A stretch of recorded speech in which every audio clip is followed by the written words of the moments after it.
Sifat empat sifat wajib sidik amanah tablik fatona itu bukan khusus kepada Nabi, cuma penyandangnya itu Rasul ya, dia sudah pantas sebagai penyandang sifat itu karena tidak tahu berbohong hidupnya gitu, selamanya jujur, terus memang cerdas menempatkan perkara pada perkaranya, betul-betul fikih, betul-betul mengerti dalam segala hal karena terus dituntun oleh Allah, betul. Apalagi amanah-amanah. Nah, kita membahas amanah aja kan cukup panjang waktunya. Sidik bisa terringkas, yang penting sidik perbuatan, benar perbuatannya, benar kata-katanya, benar hatinya. Itulah yang dimiliki sahabat Abu Bakar. Kebenaran kata-kata, hati, perbuatan itu akan menimbulkan keyakinan yang luar biasa. Yakin, sekali yakin sudah nggak bisa terombang-ambing. Itu faedah. Gua ngomong gitu, itu timbulnya keyakinan gede.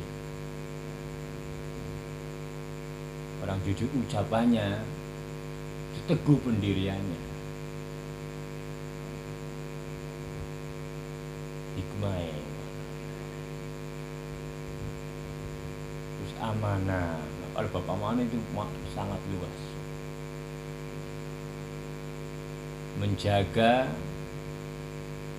titipan-titipan, tah titipan Gusti Allah, tah titipan makhluk, tetapi hakikatnya titipan Allah semua, walaupun lewat dasar hablum minanas. Bin, aku titip nih, sampaikan sama nih, tolong ya jangan bilang-bilang siapa-siapa. Coba aja. Kadang-kadang orang itu berat. Tolonglah jangan cerita sama siapa-siapa. Cerita kadang-kadang. Suatu saat cerita. Begitu. Karena ingin dianggap apa begitu. Cerita begitu. Menjaga apa yang Allah telah berikan kepada kita untuk dijaga. Lalu apa aja amanah itu bermacam-macam. Yang ada di dalam kita saja sudahlah. Ini adalah amanah dari Allah. Ya tangan, ya mata, ya telinga, ya kaki, itu amanah. Terapkan pada tempatnya yang bermanfaat. Ayo, itu aja susah jaganya. Telinga itu amanah dari Allah, kan wasako sam'ihi wa basarihi bihaulihi wa quwatihi. Dibukanya kita pendengaran ini oleh Allah. Kan wasako sam'ihi wa basarihi, dan penglihatan bihauli dengan daya kekuatannya Allah. Untuk apa kita lakukan? Makanya kita akan menuntut semuanya. Itu waktu haduat dulu dimakan ya sih.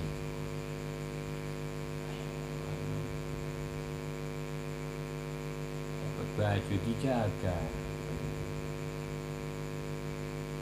anak dijaga, dirawat, tanggung jawab itu.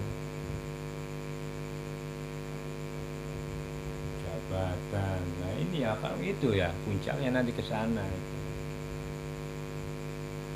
Komandan dipertanggungjawabkan nanti kalau itu semuanya, apa yang telah diperbuat dan apa yang telah tertinggal.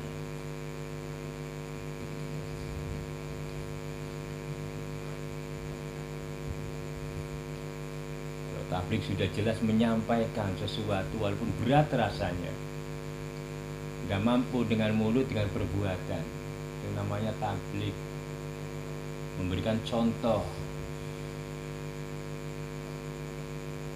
Cuma wajib hukumnya begitu bagi orang-orang.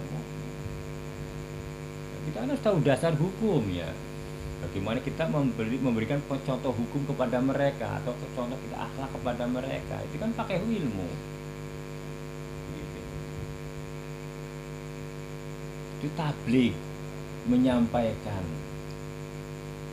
itu jadikan contoh bagi kita dan untuk orang lain. Dasari semuanya dengan ilmu. Tapi tadi yang tengah-tengah amanah itu yang berat.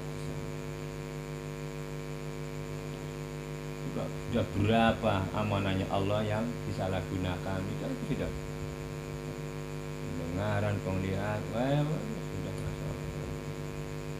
Enak betul ya.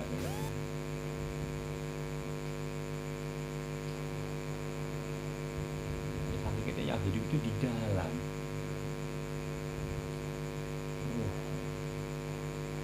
jiwa. Nah, ini adalah fasilitas alat sarana yang tidak kita minta.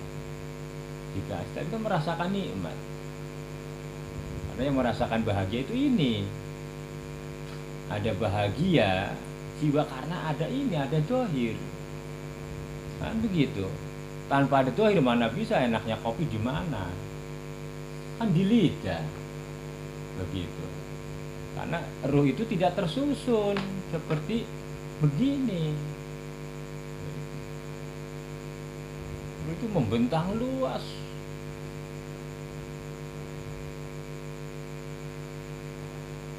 Kalau fisik tersusun, rambut, kepala, telinga, begitu sampai kaki, namanya tersusun.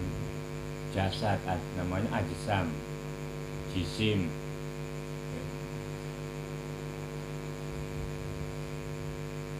Ada lagi alamitsal, semisal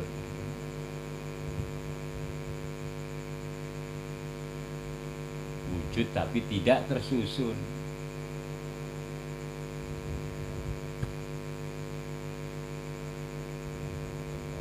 Misal itu seperti apa? Ya. Misal. Ya nafsu.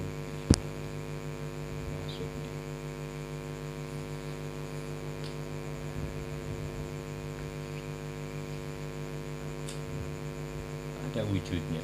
Nafsu itu ada. Iya, tapi tidak tersusun. Makanya sungguh rahasia Allah. Kalau kita bayangkan begitu, enak betul mas. Ya Allah ini luar biasa betul. Itu aja kita sudah nih atas pengagungan keesaan Allah, kekuasaan Allah itu sudah enak. Yang tidak kita sampai otak kita, sudahlah begitu. Ketidakmengertian hamba adalah kekuasaan, tingginya kekuasaan. Tetapi jadikanlah hidayah dan petunjukmu sebagai kekuatanku. Kayak begini. Soalnya serba ngerti nanti, cepat nanti baca Quran aja cepat hafal. Artinya perkara-perkara yang kadang-kadang rumit jangan dipaksa. Kadang-kadang kita ditipu nafsu, gitu, marah sendiri, kesel, begitu. Jangan begitu, terus begitu. Waj'alni min ladunka sultanan nasir. Waj'alni, jadikanlah min ladunka petunjukmu sultanan nasir sebagai kekuatan. Serba ngerti soal begitu. Serba dikasih petunjuk. Waktu pas itu hentikan dulu. Kadang-kadang Allah mencoba begitu, menguji. Sampai di mana penghambaannya, begitu terasa ketidakmampuannya, ya tunduk kita langsung. Mohon diberi hidayah.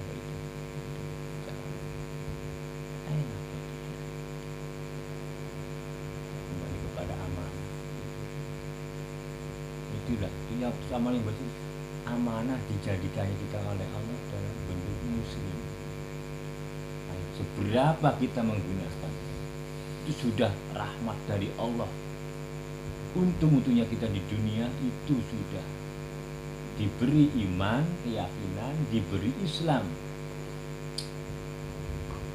Kalau sudah itu juga karomah itu, kata Syekh Habib Hasan satu. Kalau sudah diberi dua, lalu tidak digunakan untuk mengingat, berarti kadab disebut pendusta. Sudah untung kita dipilih oleh Allah menjadi orang Islam, menjadi orang beriman, yakin adanya Allah. Yang lain kan di luar sana, coba untuk meyakinkan Allah kayak apa? Sampai jauhnya begitu patung disembah-sembah.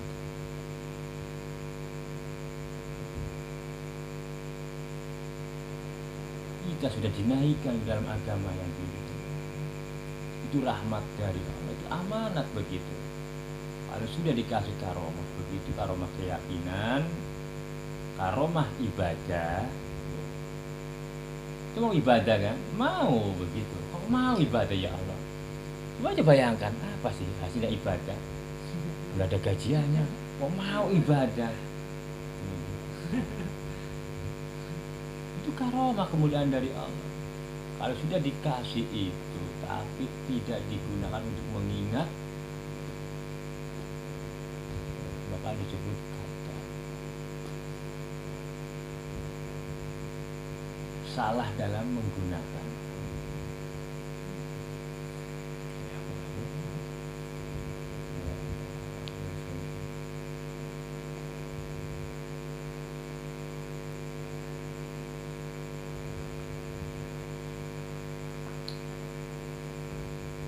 Tabligh namanya menyampaikan sesuatu dari Allah, menjadikan contoh.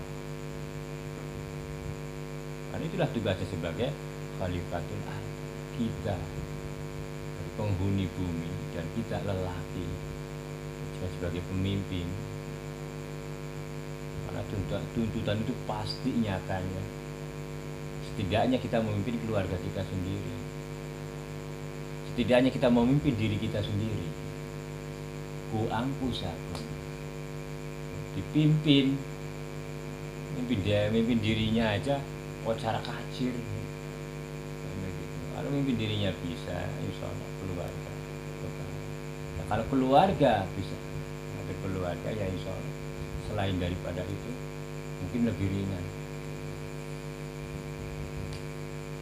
Nah, paling bisa tuh ngatur keluarga, dan merasa orang bapak sendiri berani anak. Orang bapak sendiri kadang-kadang bandel anaknya. Tapi kalau disuruh orang, nah makanya begitu kan. Kalau keluarga itu tunduk, apalagi orang lain tunduk kan. Terus orang lain itu rasa gak enaknya lebih besar daripada yang sehari-hari kumpul begitu.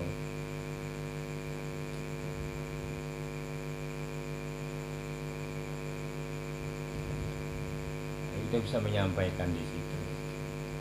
Bapak kalau pagi-pagi jam sekian, sekian. Nah itu tabligh gitu. Walaupun tidak berbicara, anaknya menyaksikan, kan begitu. Namanya dakwah.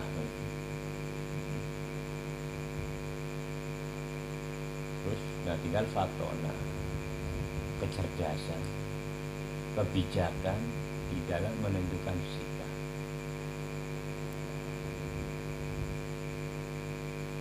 Empat sifat ini wajib bagi orang mukmin untuk melaksanakannya. Kalau penyandangnya ya iya Rasul. Kalau kita tidak bisa dikatakan penyandang, karena kita tidak punya dianugerahi sifat maksum oleh Allah kecuali Rasul.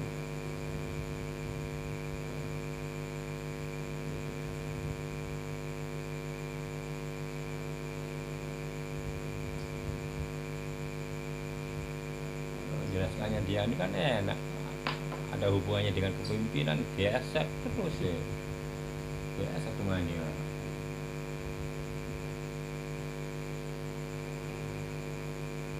Janyon, apa yang pernah kau terapkan kepada anak bawaanmu, waktunya zuhur masih ada yang judi, berani enggak, begitu kan. Tahu sih ini akhlaknya begini, kewajiban atasan menyuruh perbuatan yang baik.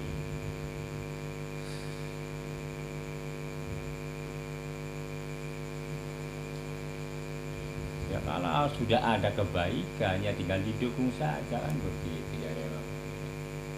Di sini sudah ada kegiatan ngaji, mengaji, mengais ilmu. Dan dia cuma mohon dukungan dari apa yang sudah ada ya lumayan biar kecil-kecilan untuk bekal membangun mental. Kalau anak-anak yang ngaji mudah-mudahan ada rem. Ya begitu sudah berusaha. Tapi sudah ada peluang dari kan sudah jalan di Gusti Allah.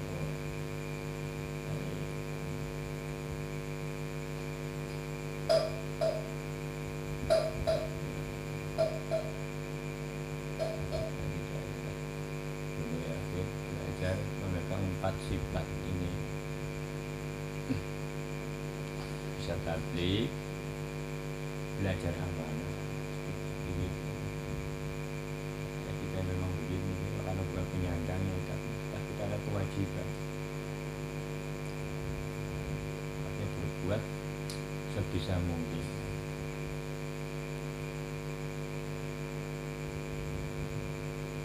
Dan Rasulullah, sedangkan kita ini apa nih? Pengikutnya harus mengikuti. Terhadap sifat itu. Iya, harus mengikuti. Pemiliknya Rasul-Rasul itu sudah. Karena kehendak dari Allah. Umatnya ini mengikuti.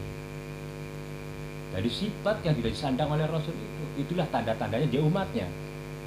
Begitu. Kalau dia mau, maka berarti bukan umatnya. Begitu. Kalau dia mau amanah seperti apa yang dititipkan oleh Rasul. Ya. Makanya begitu. Ulama warasatul anbiya. Dan disebut ulama itu variatif. Dia tentu ulama itu mengajar dengan cara begini, enggak.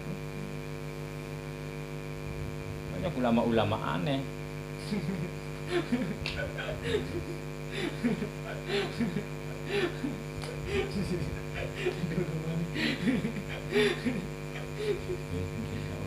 Ntar dulu anehnya belum selesai ya, ketawa dulu. Macam-macam.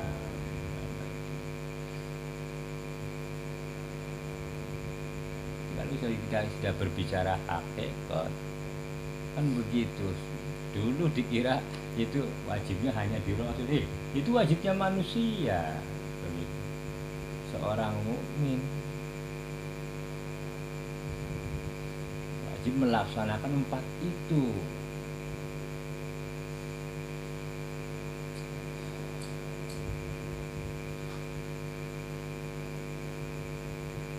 Walaupun tidak sama dengan derajatnya para Rasul. Di dalam sikap melaksanakannya tak berusaha. Namanya itulah pengikut yang setia.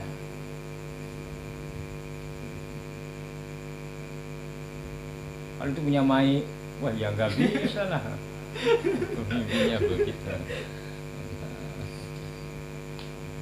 Kecerdasannya, fatonanya, sidiknya,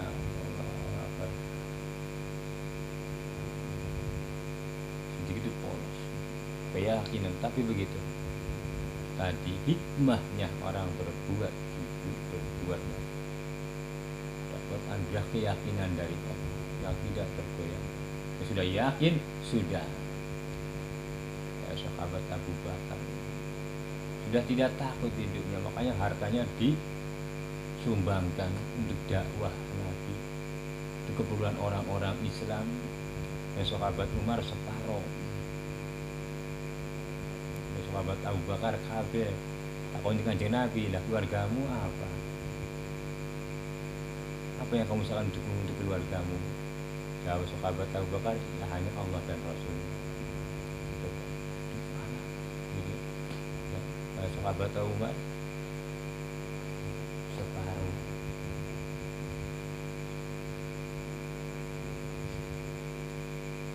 Untuk menyatakan kekuatan antara Siddiq, disebut Abu Bakar Siddiq, Siddiq itu dari Allah. Ngaku-ngaku dia Siddiq.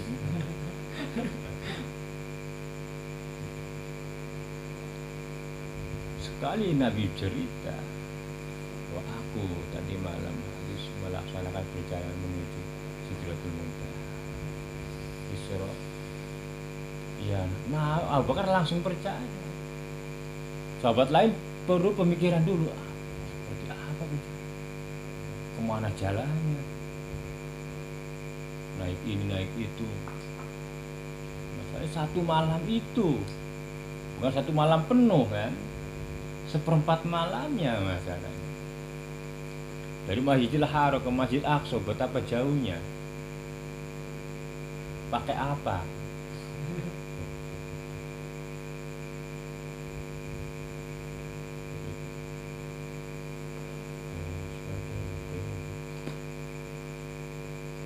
Sahabat Abu Bakar tidak pikir panjang, sekali yakin karena biasa berkata bersih loh.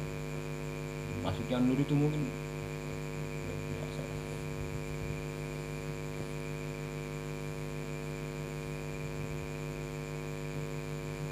Ya kronologis Islamnya pun kan begitu juga. Baru aja dengar langsung percaya sahabat Abu Bakar. Nah, sahabat Abu Bakar lewat perjalanan panjang dulu.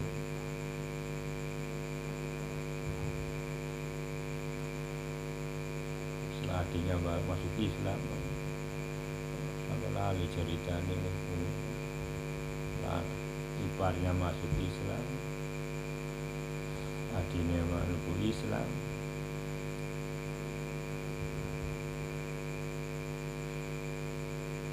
Diajari ya. Itu lidahnya sendiri Allah, tak sahabat Abu Umar. Ayo siti kati mana sarannya mas.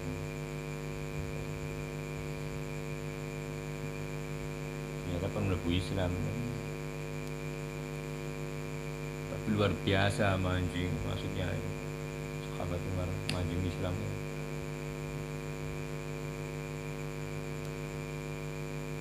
Perubahan besar. Tapi tetap saja penyampaian wahyu Allah kepada umatnya Nabi, dia masih sembunyi-sembunyi. Tapi tetap Nabi melaksanakan peringatan demi peringatan begitu. Dapat kali lalu diperingatkan lagi supaya begitu. Makanya banyaknya surat itu kebanyakan dibandingkan dengan Madinah itu banyak di Makkiyah.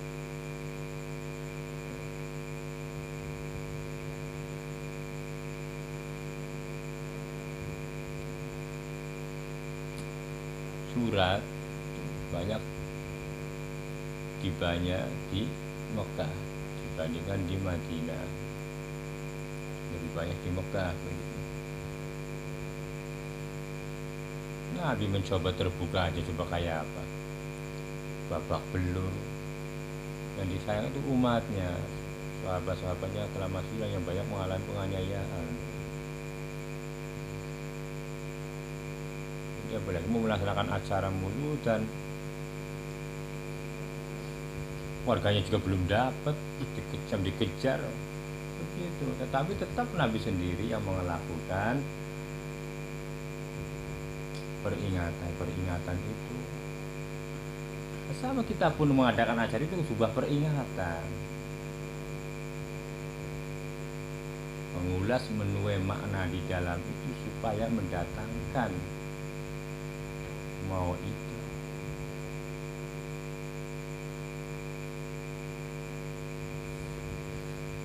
Pembelajaran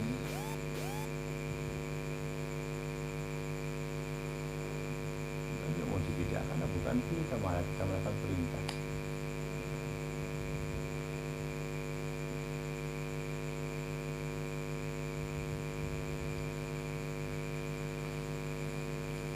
Banyak kurang mengemas berbagai aspek kehidupan. Semua disampaikan oleh Nabi. Belum yang termaktub di dalam hadis-hadis qudsi. Itu sama, itu wahyu dari Allah.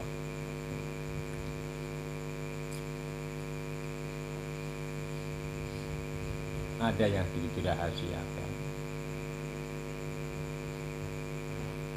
ada yang memang tidak termaktub di dalam Quran setelah Quran itu terjilid, masukkan dalam hadis-hadis qudsi, hadis yang penting yang menyangkut bab tauhid, korobanian, kerahasiaan Tuhan.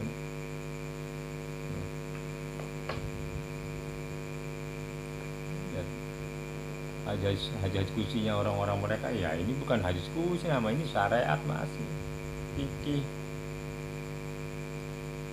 Itu rata-rata menjelaskan tentang rububiyahnya Allah, ketuhanannya Allah. Sahabat-sahabat tertentu saja nyampe ke arah itu. Sahabat Abbas, Ibnu Abbas, sahabat Mas'ud.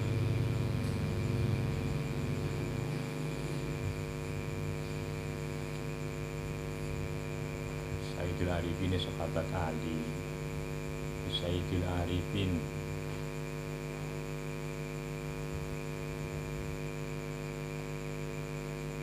Kalau Nabi sudah dibilang Sayyidul Arifin lagi, memang gudangnya marifat begitu. Nurnya.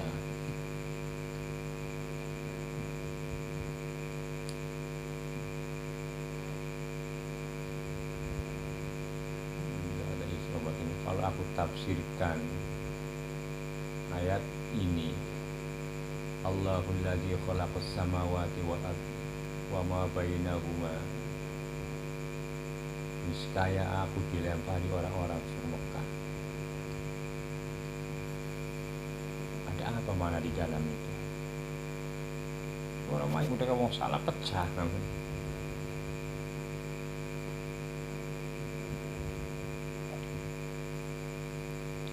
Kali berdarlai andaikan aku tafsirkan ayat ini supaya orang-orang muda di sini menghalalkan darahku. Ada sesuatu yang tidak bisa dibukakan kepada mereka. Kalau sudah banyak cerita di zaman sahabat saja, banyak sahabat yang dibuka, kayak sahabat Haritsah, Sabitnya, Allah perlihatkan arasnya. Ada lagi yang iri mendengar kayak begitu, akhirnya ditipu setan, aras-arasan. Ini aras-arasan. Seakan-akan setan kayak Allah pada. Itu sudah yang banyak terjebak.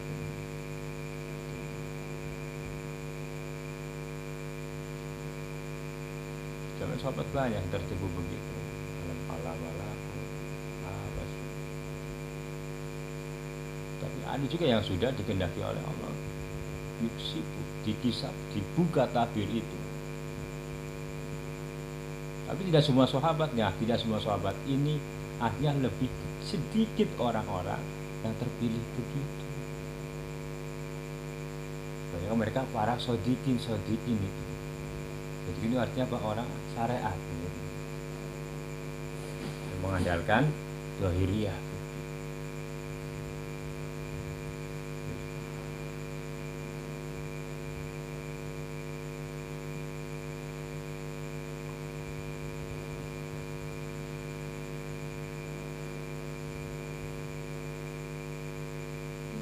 Hanya saja tidak jelas.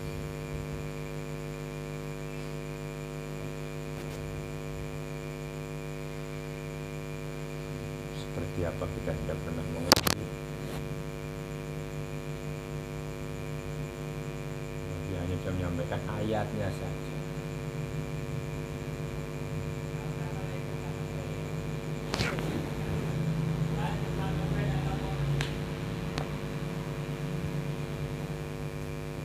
Kita berikan diri kita enak begitu.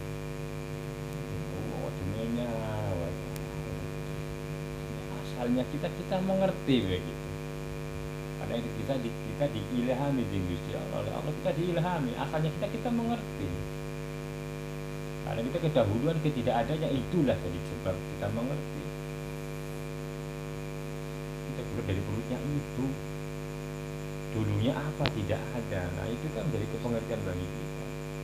Baik, kita haji di itu Pak Puri supaya tahu diri, mengenal diri, mengenal dirinya, mengenal Allah. Nah, Allah mengenal diri, mengenal diri, maka orang itu menjadi bodoh. Kalau dia tahu diri, berarti dia merasa bodoh. Tambah bodoh orangnya. Tambah mengenal Allah, tambah bodoh. Terus begitu. Semakin dekatnya kepada Allah, semakin kosong kita ini. Sampai akhirnya fana, tidak ada ini. Yang enggak ada ilmu. Nah, maka kan mati dibagi. Gitu.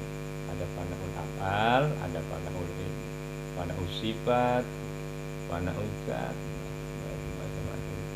Ya Allah, itu sudah yang bikin jadi belajar amal, sidik, belajar ngomong apa ilmu. Susah kan, orang jujur 1 jam aja susah. Perang hati ini jujur 1 jam betul.